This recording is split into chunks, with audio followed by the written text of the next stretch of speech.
नमस्कार साथियों, आप देख रहे हैं भी न्यूज इंडिया। इस समय महाकुंभ मेला को लेकर काफी सुर्खियां सामने आ रही है, क्योंकि अभी हाल ही में कुंभ में आई साध्वी काफी सोशल मीडिया पे उनकी तस्वीरें वायरल हो रहा था। फिर उनके बाद जो है अभी मोनालिसा का जैसा ही एक तस्वीरें तमाम तरह से सुर्खियां बिटोर रहा था। लेकिन अब एक राजनीतिक सियासत में इतना मोड़ आ गया है, एक भूचाल सही कह लिया जाए कि एक इतना बड़ा सा आक्रोश पैदा हो गया है कि अब राजनीतिक में एक बड़ा सा बवाल पैदा हो गया है। हम बात कर रहे हैं महाकुंभ में लगी मुलायम सिंह यादव की वो प्रतिमा, जहां पे एक अभद्र टिप्पणी की गई, उस पर काफी घमासान मचा हुआ है। आइए सीधे बात करते हैं, हमारे साथ मौजूद है। सबसे पहले स्वागत है, अपना परिचय बता दें। आपका भी, आपके चैनल का, सभी दर्शकों का। महाकुंभ मेला का इस समय जिक्र चल रहा है और उसमें देखा जाए तो जो मुलायम सिंह यादव जी की जो प्रतिमा लगी है उस पर काफी सियासत एक घमासान सा मचा है। ये झूठ ही ना सियासत ये लोग कर रहे हैं। जहाँ जो है महाकुंभ लगा हुआ है, लोग जहाँ गंगा जमुना सरस्वती का संगम है, लोग स्नान करने के लिए जा रहे हैं, दर्शन पूजन करने के लिए जा रहे हैं।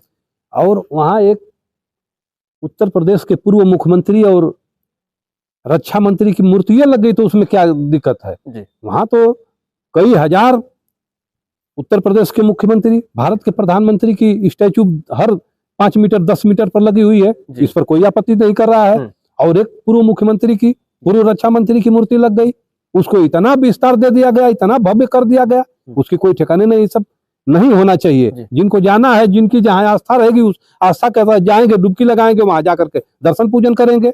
यानी कि विवाद जैसे अखिलेश यादव जी ने जैसे ट्वीट किया कि अगर जो भी कुंभ मेला में जाए तो पीडीए के जो भगवान है उनका दर्शन करके आए, लेकिन उनका रीट्वीट जो किया गया है, कहीं ना कहीं क्या लग रहा है कि ये रीट्वीट पर कुछ राजनीतिक भी रोटियां सेकी जा रही है। देखिए, इसमें राजनीति की बात नहीं होनी चाहिए। जो उन्होंने कहा कि पीडीए के भगवान का दर्शन करके आइए, जिनकी उनके अंदर आस्था होगी वो जाएंगे, उनका दर्शन करेंगे, जिनकी आस्था नहीं होगी वो नहीं जाएंगे। जो अभद्र टिप्पणी करने वाले हैं वो कानून को हाथ में ले रहे हैं। जो गलत शब्द बोल रहे हैं, नहीं बोलना चाहिए। यह कहीं ना कहीं उनकी ओछी मानसिकता को दर्शाता है। और उत्तर प्रदेश के मुख्यमंत्री जी को इस पर संज्ञान लेना चाहिए कि इस तरह की भाषा का इस्तेमाल क्यों हो रहा है। इस तरह की भाषा का इस्तेमाल नहीं होना चाहिए, और जो गलत भाषा का प्रयोग कर रहा है उसके ऊपर कानूनी कार्रवाई करना चाहिए। अभी देखा जाए तो हनुमानगढ़ी के महंत राजू दास जी जो अभी महंत जी हैं, तो कहीं ना कहीं उनका एक आस्था एक भगवान के प्रति लगा है, और उनके बीच का इस तरह से विवादित बयान जारी होता है। उनकी जो भाषा है वो संत की भाषा नहीं है। क्या संत की भाषा ऐसी हो ही नहीं सकती है। संत इस तरह कह ही नहीं सकता है। संत इस तरह की भाषा बोलेंगे ही नहीं। संत तो वह होता है, संत को आप कोई बुरा भी कह देंगे तो उसका वह जवाब नहीं देता है। संत एक मर्यादा में रहता है। संत होता है, उसका एक आचरण होता है। उनका राजू दास का जो भाषा है वह संत की भाषा। अभी देखा जाए तो पुतला भी फूका जा रहा है राजू दास जी का, और कहीं ना कहीं ये भी कहा जा रहा है कि अगर उनके ऊपर एफआईआर नहीं होता है तो हम लोग बहुत बड़ा आंदोलन करेंगे। समाजवादी पार्टी के तमाम ऐसे नेताओं का कहना है। बोले गलत बोले हैं, उनको आकर के माफी मांग लेना चाहिए। और माफी नहीं मांग रहे हैं तो पुतला तो फूका ही जाएगा। गलत बोलोगे तो पुतला फूका जाएगा। जो गलत करेगा उसका कुछ न कुछ होगा। इस पर तो उत्तर प्रदेश की सरकार को कानूनी कार्रवाई करते हुए उनको जेल के सलाखों में भेज देना चाहिए। लेकिन जोगी बाबा छोड़ते नहीं हो, पार्टी के भी हों, बीजेपी वाले भी गलत करते हैं तो उनको छोड़ते नहीं है, उनको सीधे कानून के तहत भेज देते हैं कि जाओ आराम से। पूरा यकीन है कि योगी बाबा छोड़ेंगे नहीं छोड़ेंगे। नेताजी का बहुत सम्मान करते थे जोगी बाबा भी, और जोगी बाबा का भी सम्मान करते थे नेताजी। नेताजी की जब तबीयत खराब होती थी तो उत्तर प्रदेश के मुख्यमंत्री जी आते थे भेंट करने के लिए, राय विचार करने के लिए, सलाह लेने के लिए। जब जरूरत पड़ती थी जिस तरह की जाते थे, तो कहीं ना कहीं ये संज्ञान लेंगे, हम लोगों को पूर्ण विश्वास है। तो क्या लग रहा है कि अभी चुनाव मिल्कीपुर भी इसका प्रचार प्रसार भी चल रहा है। इसी बीच देखा जाए तो एनडीए को लेकर और इंडिया को लेकर काफी ये भी चर्चा हो रहा है कि वहाँ अखिलेश यादव जी के कब्जे में सीट जाएगी या बीजेपी मारेगी, उस पर क्या कहेंगे? वहाँ की जनता सपा को चुनाव जिता देगी। वहाँ सपा को। लेकिन वहीं अभी अरविंद राजभर जी का बयान है, जो है उनका बयान है कि वहाँ मिल्कीपुर जो है यहाँ सपा के खाते से छीन लिया जाएगा और ये बीजेपी के खाते में जाएगी। वहाँ सपा और बीजेपी का नोट है, क्यों प्रकाश राजभर का वोट। वो तो कह रहे कि हम पूरा बीजेपी के कब्जे में दिलवा कर रहे हैं। नहीं, आप बताओ कई प्रकाश राजभर का कई वोट वहाँ? आज ही वो बयान दिए हैं।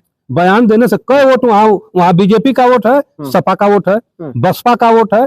इनका कौन सा है वहाँ? वहाँ कुछ है? वहाँ नहीं, वो आखिरकार गठबंधन में है, इन जीत दिलाने के लिए साथ में तैयारी कर अरे भाई बकर बकर करने से नहीं होगा, केवल बोलने से। इनका वोटवा भी तो रहना चाहिए। योगी जी तो साथ में मिला है ना कि ये वोट दिलवाएंगे, अपने जनता को इस पक्ष मिलाएंगे। इनका वोटवे वहां नहीं है, ये क्या वोट दिलवाएंगे? इनका वोट है वहाँ बीजेपी की का वोट है, सपा का वोट है, बसपा का वोट है, इनका कहाँ वोट है वहाँ? ये वोट दिलवाएंगे जनता में जाकर। अरे जाके बोली है, बोल के चले, इनका क्यों सुन तो बा कुछ? अच्छा, बीजेपी के लोग बोलेंगे तो सुनेंगे, सपा के लोगों की आवाज को सब लोग सुनेंगे। इनको कौन पूछ रहा है? जाएंगे बकर बकर बोल करके चले आएंगे, कोई मतलब नहीं है इनका। अच्छा, एक चीज और आ रहा है कि महाकुंभ की अगर बात किया जाए, एक बार फिर हम आते हैं वहाँ, ये कहा जा रहा है कि वहाँ जो भी स्नान करने के लिए लोग जाते हैं तो स्नान करने के बाद सब लोग जो है समाजवादी नजर आ रहे हैं, सबके अंदर एक समाजवाद पैदा हो जा रहा है। देखिए, समाजवाद के तहत ये सनातनी परंपरा ये है जी, समाजवाद के तहत जो है यह कुंभ लगता है। अच्छा। जो उस कुंभ में घुसेगा सब लोग समाजवाद हो जाएंगे। समाजवादी बीजेपी वाले भी हो जाएंगे। हाँ, वो लोग भी हो जाएंगे। और जब तक मेले में रहेंगे तब तक सभी लोग समाजवादी बन करके रहेंगे। अच्छा। एक धागे में पिरो करके रहेंगे। और जब मेले से बाहर हो गए तब जो है बीजेपी हो जाएंगे, सपा हो जाएंगे, बसपा हो जाएंगे, कांग्रेस हो जाएंगे। वो तो उस मेला उसी का कुंभ उसी का होता ही है, समाजवादियों का। अच्छा, मेला ये महाकुंभ जो लगा है समाजवादियों का लगा है। सनातनी परंपरा है ना, उस सनातनी परंपरा में जहाँ इकट्ठा होकर के लोग चल दिए वो जो समाजवाद के तहत हो जाता है। हाँ, आप एक नया बात कर रहे हैं, समाजवाद को यहाँ ला रहे हैं कि सभी वहाँ के भक्त समाजवाद में नजर आएंगे। नई बात क्या हम कह रहे हैं, कोई अपने तरफ से बना थोड़ा नहीं रहे हैं। यह परंपरा जो है सनातनी परंपरा पता नहीं कब से चली आ रही है, और जब से आ रही है तब से लोग जो है उसमें समाजवाद के तहत जाकर के सरस्वती, गंगा जमुना सरस्वती में जो है डुबकी लगाते हैं, सब लोग समाजवाद के तहत। फिलहाल इस वक्त के लिए इतना ही। आपने देखा खासी तस्वीरें, आपका क्या सुझाव है जरूर बताइएगा एक कमेंट के द्वारा। फिलहाल इस वक्त के लिए इतना ही। नमस्कार।